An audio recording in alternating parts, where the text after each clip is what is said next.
Welcome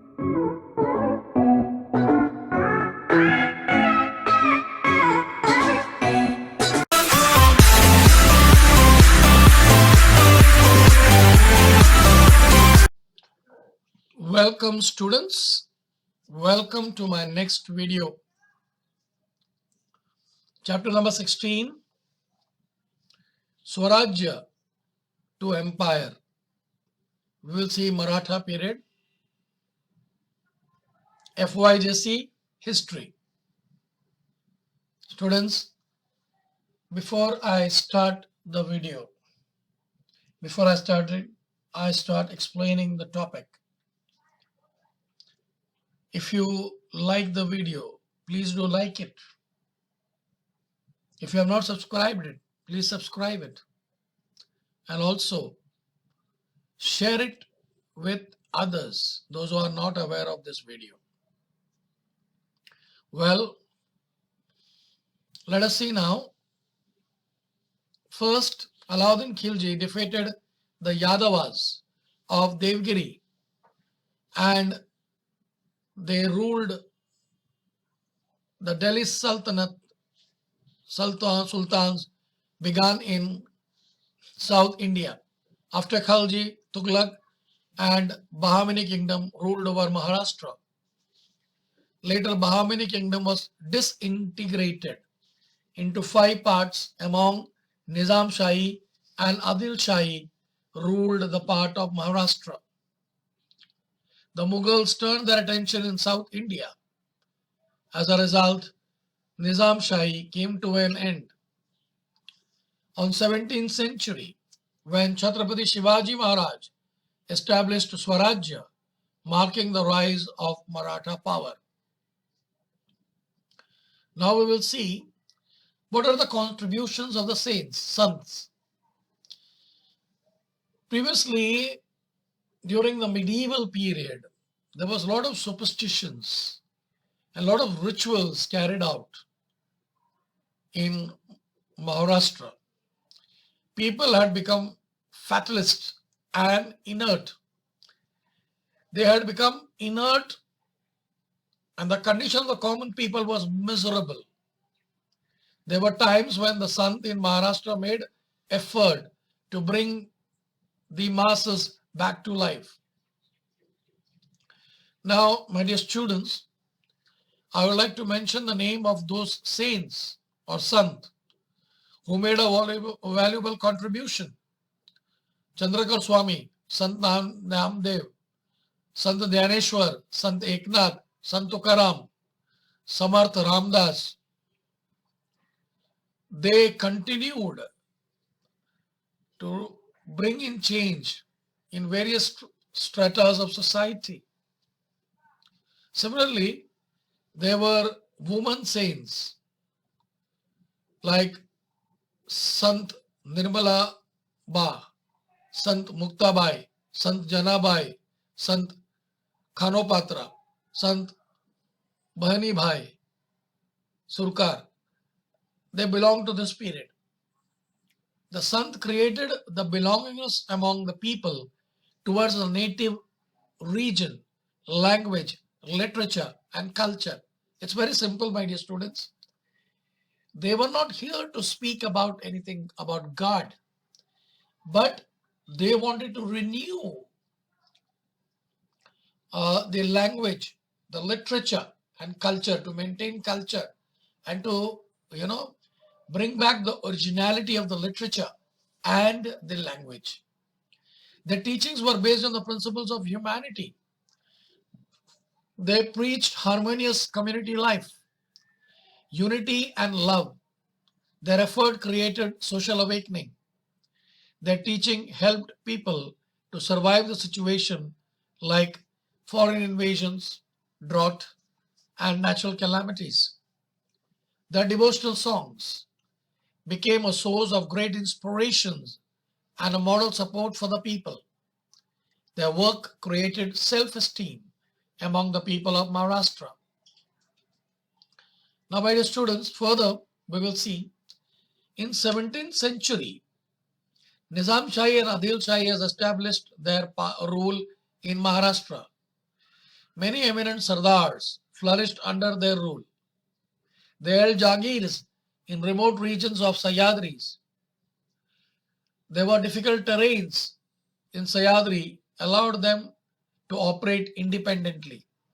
Shahaji Raje Bhonsle was a prominent Sardar of Nizam Shahi kingdom. At the end of the Nizam Shahi rule, he accepted the rank of a Mansabdar in Adil Shahi court.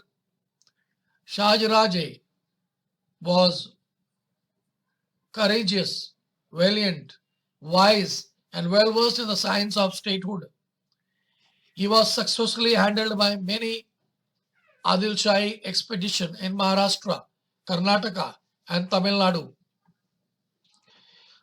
He was also having control over Pune, Supe, Shirwal, Indapur, Chakan, and were given to Shahaji Raje as Jagir. He personally aspired to establish Swarajya. He was regarded as a visionary of Swarajya. Now we will see how he has established Swarajya. He has sent his son Shivaji Raje and his wife Veer Mata Jijabai from Bangalore to Pune, along with his loyal associates. Veer Mata Jijabai encouraged Shivaji Raje or Shivaji Maharaj to fulfill the dreams of Shahaji Raje of establishing Swarajya. She was also a great visionary and an efficient administrator. She constantly guided the son in the mission of establishing Swarajya and provided him excellent education necessary for a king of Swarajya. The concept of Swarajya was visualized by Shahaji Raje and it was turned into reality by Shivaji Maharaj. Shivaji Maharaj laid the foundation of Swarajya from Mawal region. Several factors like topography of Maharashtra, valors of Mawlas, the administrative and military experience gained by the Maratha Sardars while working with Nizam Shahi and Adil Shahi, above all, the leadership of Shivaji Maharaj could make it possible. After joining Adil Shahi court, Shahaji Maharaj entrusted the administration of Jagir at Pune, Shirwal and Supe region to Shivaji Maharaj. Yet the forts located in those Jagirs nearby area were in the custody of Adil Shahi court. The one who owns the fort owns the land was the ruling of the day. And Shivaji Maharaj began capturing fort in the vicinity of his Jagir. He took over fort of Torna, laid foundation of Swarajya. Shivaji Maharaj established his first capital, Swarajya, at fort of Rajgarh. Chandrarao More proved hindrance in the Shivaji Maharaj effort to create Swarajya. Shivaji Maharaj successfully took over Javali. After the victory, the activities of Shivaji Maharaj in Konkan was escalated. Realizing the danger and increasing activities of Shivaji Maharaj, the Bijapur court sent his powerful general Afzal Khan to curb the increasing power of Shivaji Maharaj. Now, as we all know, when Afzal Khan came to meet Shivaji Maharaj, he had a plan in his mind. His plan was very simple. He wanted to kill Shivaji Maharaj in his meeting. But, my dear students, it was a tragedy. You know, when Afzal Khan came and met Shivaji, Shivaji was mentally prepared that he is going to face danger. So what has happened? When he met Afzal Khan, he killed Afzal Khan in his self-defense. We have already learned in the lower classes that how he has killed Afzal Khan. And Afzal Khan's huge army was sent on run and huge booty and the weapons were collected, left behind by them. This made Swarajya treasury more richer. After Afzal Khan's defeat, the Bijapur court sent Siddhi Johar to attack Swarajya. He seized the fort of Panhala and closed all the possibilities of the escape of Shivaji Maharaj. In this difficult situation, Shiva Kasid, a loyal servant of Swarajya, disguised himself as Shivaji Maharaj and made easy for Shivaji Maharaj to escape. When Siddhi Johar came to know that the truth, he killed Shiva Kasid. Thus, Shiva Kasid sacrificed his life for the cause of Swarajya. Baji Prabhu, he took up the task of blocking Siddhis in the path of Ghodkind, and to stop him, he has to chase his chase of Shivaji Maharaj. Baji Prabhu was successful in doing this. He fell dead after receiving the news that Shivaji Maharaj has reached Vishalgarh.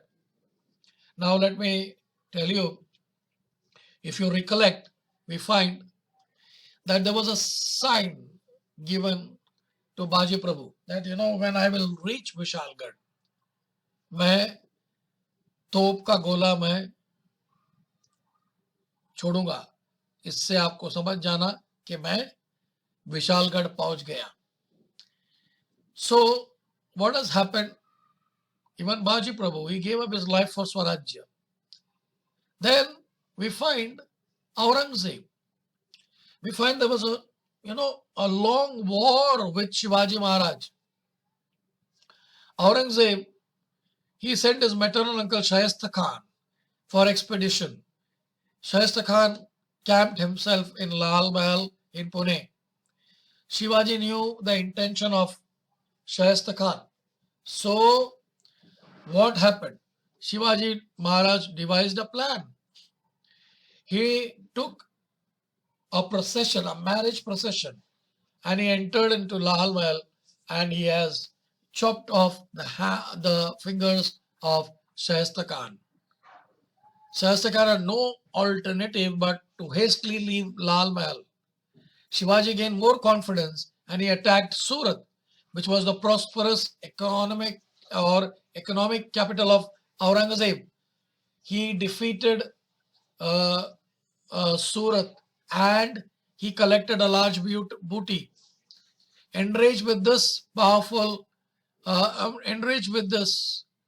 Aurangzeb sent his powerful Sardar, Mirza Raje Jai Singh and Diler Khan to attack Swarajya. They captured many forts of Swarajya. Shivaji Maharaj had a wisdom to comprehend the situation and he decided to retreat tactically by signing the Treaty of Purandar. According to the Treaty of Purandar, Shivaji Maharaj had to present himself before Aurangzeb at Agra along with his son Shambhaji Maharaj. Aurangzeb acted very badly with Shivaji Maharaj. As we all know, he was celebrating his birthday in Agra. Shivaji Maharaj went over there, but he was not given the due respect and he was arrested and he was put behind the bars. He was imprisoned. And then Shivaji Maharaj devised a plan and he escaped from Agra. So, misleading the guards and escaped from Agra. Soon after returning to Swarajya, Shivaji Maharaj conquered the forts which were held by Aurangzeb. To announce the sovereign independent states of Swarajya, it was necessary to make it official. Realizing this, Shivaji Maharaj decided to get himself coronated as Maharaj, not as Shivaji, but Shivaji Maharaj. And his coronation, after his coronation, he began Karnataka's expedition. However, he did not live long after the victory in South. He passed away on 3rd April 1680. His ultimate death caused insuperable loss to Swarajya. Now, I would like to end this first part of my video. Students, if you like the video, please do like it. If you have not subscribed it, please subscribe it, and also share it with others. Share it with others who are not aware of this video. मेरे प्रिय विद्यार्थियों, अगर आपको video या पसंद आया है तो आप इसे लाइक करें. आपने सब्सक्राइब नहीं किया है तो सब्सक्राइब करें. और इसका किसी को ज्ञान नहीं है, इस वीडियो का किसी को ज्ञान नहीं है, तो आप उन सब के साथ शेयर करें. शुक्रिया. And I wish you